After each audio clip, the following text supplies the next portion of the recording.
ಇನ್ಸ್ಟೆಂಟಾಗಿ ಮಾಡಿರುವಂತಹ chicken dry ಇವತ್ತಿನ recipe.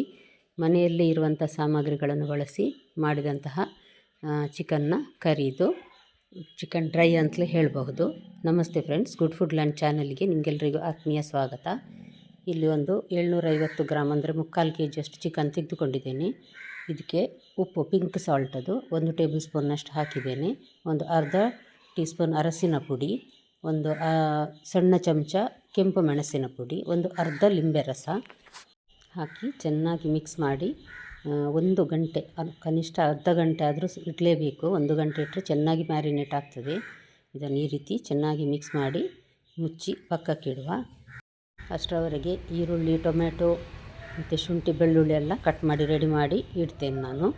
ಈಗ ನೋಡಿ, ಇಲ್ಲಿ ಒಂದು ವೈಟ್ ನಾನ್ ಸ್ಟಿಕ್ ಪ್ಯಾನ್ ಇಟ್ಟಿದ್ದೇನೆ ನಾನು. ಇದಕ್ಕೆ ನಾನೊಂದು 3 ಟೇಬಲ್ ಸ್ಪೂನ್ ತುಪ್ಪ ಹಾಕಿದ್ದೇನೆ. ಎಣ್ಣೆ ಸಹ ಹಾಕ್ಕೊಳ್ಬೋದು, ತುಪ್ಪ ಹಾಕಿದರೆ ಎಕ್ಸ್ಟ್ರಾ ಟೇಸ್ಟ್ ಆಗ್ತದೆ, ಅದಕ್ಕೋಸ್ಕರ. ಇದು ನೋಡಿ, ಒಂದು 7-8 ಬೆಳ್ಳುಳ್ಳಿಯನ್ನು ನಾನು ತೆಳುವಾಗಿ ಕಟ್ ಮಾಡಿ ಇದಕ್ಕೆ ಹಾಕಿದ್ದೇನೆ. ದೊಡ್ಡ ಗಾತ್ರದ ಬೆಳ್ಳುಳ್ಳಿ ಆದರೆ 7-8, ಇಲ್ಲಾಂದರೆ ಒಂದು 10 ಬೆಳ್ಳುಳ್ಳಿ ಬೇಕು. ಒಂದು 1.5 ಇಂಚಿನಷ್ಟು ದೊಡ್ಡ ಶುಂಠಿಯನ್ನು ಸಪೂರ ಕಟ್ ಮಾಡಿ ಅದನ್ನು ಸಹ ಹಾಕಿದ್ದೇನೆ. ಇದನ್ನೊಂದು ಸೆಕೆಂಡು ಫ್ರೈ ಮಾಡಿದರೆ ಸಾಕು, ಯಾಕಂದರೆ ಮತ್ತು ಈರುಳ್ಳಿ ಫ್ರೈ ಮಾಡಲಿಕ್ಕೆ ಉಂಟು, ಅದಕ್ಕೋಸ್ಕರ. ಒಂದು ದೊಡ್ಡ ಈರುಳ್ಳಿ, ಸಾಧಾರಣ 1 ಕಪ್ಪಿನಷ್ಟು ಆಗ್ತದೆ, ಅದು ಸಹ ಅಷ್ಟೇ ಸಣ್ಣಗೆ ಕಟ್ ಮಾಡಿ ನಾನೀಗ ಇದನ್ನು ಸಹ ಫ್ರೈ ಮಾಡಲಿಕ್ಕೆ ಹಾಕ್ತಾ ಇದ್ದೇನೆ. ಈರುಳ್ಳಿಯನ್ನು ಮಾತ್ರ ನಾವು ಸ್ವಲ್ಪ ಗೋಲ್ಡನ್ ಬ್ರೌನ್ ಕಲರ್ ಬರುವವರೆಗೆ ಹುರಿಬೇಕು. ನೀವಿನ್ನೂ ನನ್ನ ಚಾನಲ್ ಗುಡ್ ಫುಡ್ ಲ್ಯಾಂಡನ್ನು ಸಬ್ಸ್ಕ್ರೈಬ್ ಮಾಡಿಲ್ಲ ಅಂದರೆ ದಯವಿಟ್ಟು ಸಬ್ಸ್ಕ್ರೈಬ್ ಮಾಡಿ. ಹಾಗೂ ಈ ರೆಸಿಪಿ ನಿಮಗೆ ಇಷ್ಟ ಆದರೆ ದಯವಿಟ್ಟು ಲೈಕ್ ಬಟನನ್ನು ಪ್ರೆಸ್ ಮಾಡಿ ಮತ್ತು ಫ್ಯಾಮಿಲಿ ಫ್ರೆಂಡ್ಸ್ಗೆ ಶೇರ್ ಮಾಡೋದನ್ನು ಖಂಡಿತ ಮರಿಬೇಡಿ. ನೋಡಿ, ಈಗ ಗೋಲ್ಡನ್ ಬ್ರೌನ್ ಬಣ್ಣ ಬಂದಿದೆ. ಈಗ ನಾನು ಇದಕ್ಕೆ ಕೆಂಪು ಮೆಣಸಿನ ಪುಡಿಯನ್ನು ಒಂದು ಅರ್ಧ ಚಮಚದಷ್ಟು ಹಾಕ್ತೇನೆ. ಕಾಶ್ಮೀರಿ ರೆಡ್ ಚಿಲ್ಲಿಯನ್ನು 1 ಟೇಬಲ್ ಸ್ಪೂನ್ ಹಾಕ್ತೇನೆ. ನೀವು ಖಾರ ನೋಡಿ ಹಾಕ್ಕೊಳ್ಬಹುದು, ಜಾಸ್ತಿ ಕಡಿಮೆ. ಒಂದು ಅರ್ಧ ಟೀ ಸ್ಪೂನ್ನಷ್ಟು ಜೀರಿಗೆ ಪುಡಿ ಮತ್ತು 1 ದೊಡ್ಡ ಟೇಬಲ್ ಸ್ಪೂನ್ ಕೊತ್ತಂಬರಿ ಪುಡಿ. ಇದೆಲ್ಲವನ್ನು ಹಾಕಿ ಚೆನ್ನಾಗಿ ಫ್ರೈ ಮಾಡಬೇಕು. ಈಗ ನೋಡಿ, ಈ ಮಸಾಲೆ ಎಲ್ಲ ಎಣ್ಣೆಯನ್ನು ತುಪ್ಪವನ್ನು ಎಳ್ಕೊಳ್ತದೆ, ಡ್ರೈ ಆಗ್ತದೆ, ಪೂರ ಡ್ರೈ ಆಗಿ ಚೆನ್ನಾಗಿ ಮಸಾಲೆ ಅಂದರೆ ಮೆಣಸಿನ ಪುಡಿ ಎಲ್ಲ ಫ್ರೈ ಆಗುವ ಹೊತ್ತಿಗೆ ಎಣ್ಣೆ ಸುತ್ತ ಬಿಡಲಿಕ್ಕೆ ಸ್ಟಾರ್ಟ್ ಆಗ್ತದೆ. ಅಲ್ಲಿವರೆಗೆ ನಾವು ಫ್ರೈ ಮಾಡಬೇಕು. ನೋಡಿ, ಈಗ ಎಣ್ಣೆ ಬಿಡ್ತಾ ಇದೆ. ಈಗ ನಾನು ಇದಕ್ಕೆ ಒಂದು ಸಣ್ಣ ಟೊಮೆಟೊವನ್ನು ಕಟ್ ಮಾಡಿ ಹಾಕ್ತಾ ಇದ್ದೇನೆ. ಒಂದು ಮಧ್ಯಮ ಗಾತ್ರದ ಟೊಮೆಟೊ ಇದು ಹಾಕಿ ಇದನ್ನು ಸಹ ಅಷ್ಟೇ ಸ್ವಲ್ಪ ಹೊತ್ತು ಫ್ರೈ ಮಾಡುವ. ಸ್ವಲ್ಪ ಉಪ್ಪು ಹಾಕ್ತೇನೆ ಫ್ರೈ ಮಾಡುವಾಗ, ಬೇಗ ಫ್ರೈ ಆಗಲಿ, ಟೊಮೆಟೊ ಸಾಫ್ಟ್ ಆಗಲಿ ಅಂತ. ಟೊಮೆಟೊ ತುಂಬ ಸಾಫ್ಟ್ ಆಗೋದು ಸಹ ಬೇಡ, ಸ್ವಲ್ಪ ಸಾಫ್ಟ್ ಆದರೆ ಸಾಕು. ಈಗ ಮ್ಯಾರಿನೇಟ್ ಆದ ಚಿಕನನ್ನು ನಾನು ಇದಕ್ಕೆ ಹಾಕಿದ್ದೇನೆ. ಹಾಕಿ ಈಗ ಇದನ್ನು ಚೆನ್ನಾಗಿ ಫ್ರೈ ಮಾಡಬೇಕು. ಇದನ್ನು ಹೈ ಫ್ಲೇಮಲ್ಲಿ ನಾನೀಗ ಒಂದು 6-7 ನಿಮಿಷ ಫ್ರೈ ಮಾಡ್ತೇನೆ. ಚಿಕನ್ನ ಬಣ್ಣ ನೋಡಿ, ಪಿಂಕ್ ಇದ್ದದ್ದು ವೈಟ್ ಕಲರ್ ಬರ್ತದೆ, ಅಲ್ಲಿವರೆಗೆ ನಾವು ಇದನ್ನು ಚೆನ್ನಾಗಿ ಫ್ರೈ ಮಾಡಬೇಕು.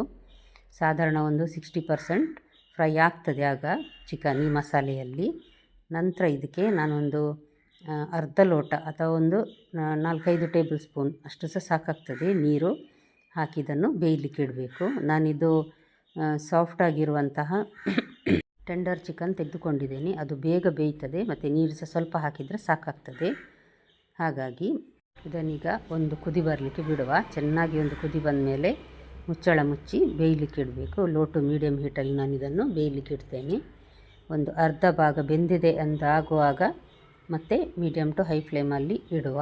ನೀರೆಲ್ಲ ಆರಿ ಡ್ರೈ ಆಗಬೇಕಿದು. ಈಗ ಕೋಳಿ ಸ್ವಲ್ಪ ಬೇಯಲಿಕ್ಕೆ ಉಂಟು. ಉಪ್ಪು ರುಚಿ ಸರಿ ಇದೆಯಾ ಅಂತ ಸ್ವಲ್ಪ ನೋಡಬೇಕು, ಟೇಸ್ಟ್. ನಂತರ ಹೆಚ್ಚು ಮಸಾಲೆ ಬೇರೆ ಏನು ಹಾಕೋದು ಇಲ್ಲ ಇದಕ್ಕೆ. ನೋಡಿ, ಈಗ ಚಿಕನ್ ಚೆನ್ನಾಗಿ ಬೆಂದಿದೆ, ಸ್ವಲ್ಪ ನೀರುಂಟು, ನೀರು ಪೂರ ಡ್ರೈ ಆಗಬೇಕೀಗ. ಹೈ ಫ್ಲೇಮಲ್ಲಿಟ್ಟರೆ 1-2 ನಿಮಿಷದಲ್ಲಿ ಡ್ರೈ ಆಗ್ತದೆ. ನೋಡಿ, ಚೆನ್ನಾಗಿ ಡ್ರೈ ಆಗಿದೆ, ತುಪ್ಪ ಎಲ್ಲ ಸೈಡಲ್ಲಿ ಬಂದಿದೆ. ಅಷ್ಟೇ ಅಲ್ಲ, ಕಲರ್ ನೋಡಿ, ಕಾಶ್ಮೀರಿ ರೆಡ್ ಚಿಲ್ಲಿಯ ಕಲರ್ನ ಬಣ್ಣ ಇದು. ಈಗ ನಾನೊಂದು ಅರ್ಧ ಚಮಚದಷ್ಟು ಗರಂ ಮಸಾಲೆ ಪುಡಿಯನ್ನು ಕೊನೆಗೆ ಹಾಕ್ತಾ ಇದ್ದೇನೆ. ಹಾಕಿದ ನಂತರ ಚೆನ್ನಾಗಿ ಮಿಕ್ಸ್ ಮಾಡಿ ಫ್ರೈ ಮಾಡಿದ ಕಸೂರಿ ಮೇಥಿ 1 ಟೀ ಸ್ಪೂನನ್ನು ನಾನಿಲ್ಲಿ ಹಾಕ್ತಾ ಇದ್ದೇನೆ. ನೋಡಿ, ಒಳ್ಳೆ ಫ್ರೈ ಆಗಿದೆ. ಪುಡಿ ಮಾಡಿ ಹಾಕ್ತಾ ಇದ್ದೇನೆ. ಒಳ್ಳೆ ಪರಿಮಳ ಮತ್ತು ಟೇಸ್ಟ್ ಕೊಡ್ತದೆ ಇದು ಸಹ. ಚೆನ್ನಾಗಿ ಒಂದು ಸಲ ಮಿಕ್ಸ್ ಮಾಡಿದರೆ ಚಿಕನ್ ರೆಡಿ ಆಯಿತು. ಇಲ್ಲಿ ಸ್ವಲ್ಪ ಅಲ್ಲ, ಸ್ವಲ್ಪ ಜಾಸ್ತಿಯೇ ಕೊತ್ತಂಬರಿ ಸೊಪ್ಪು ಇದಕ್ಕೆ ನಾನು ಹಾಕ್ತಾ ಇದ್ದೇನೆ. ಇನ್ನೊಂದು 1/4 ಗಂಟೆ ಹಾಗೆಯೇ ಮುಚ್ಚಳ ಮುಚ್ಚಿಟ್ಟು ನಂತರ ಚಪಾತಿ, ದೋಸೆ, ಅನ್ನಕ್ಕೆ ನೀವು ಸವಿಯಬಹುದು. ಎಷ್ಟು ಚೆನ್ನಾಗಿ ಬಂದಿದೆಲ್ಲ, ಅಷ್ಟೇ ಟೇಸ್ಟ್ ಕೂಡ ಇದೆ. ಖಂಡಿತ ಲೈಕ್ ಬಟನನ್ನು ಪ್ರೆಸ್ ಮಾಡೋದನ್ನು ಮರಿಬೇಡಿ ಮತ್ತು ಫ್ಯಾಮಿಲಿ ಫ್ರೆಂಡ್ಸ್ಗೆ ಶೇರ್ ಮಾಡಿ ಫ್ರೆಂಡ್ಸ್. ನಾಳೆ ಇನ್ನೊಂದು ಹೊಸ ರೆಸಿಪಿಯೊಂದಿಗೆ ನಿಮ್ಮನ್ನು ಮತ್ತೆ ಭೇಟಿಯಾಗ್ತೇನೆ. ನೋಡಿದ ಎಲ್ಲ ವೀಕ್ಷಕರಿಗೆ ಧನ್ಯವಾದ.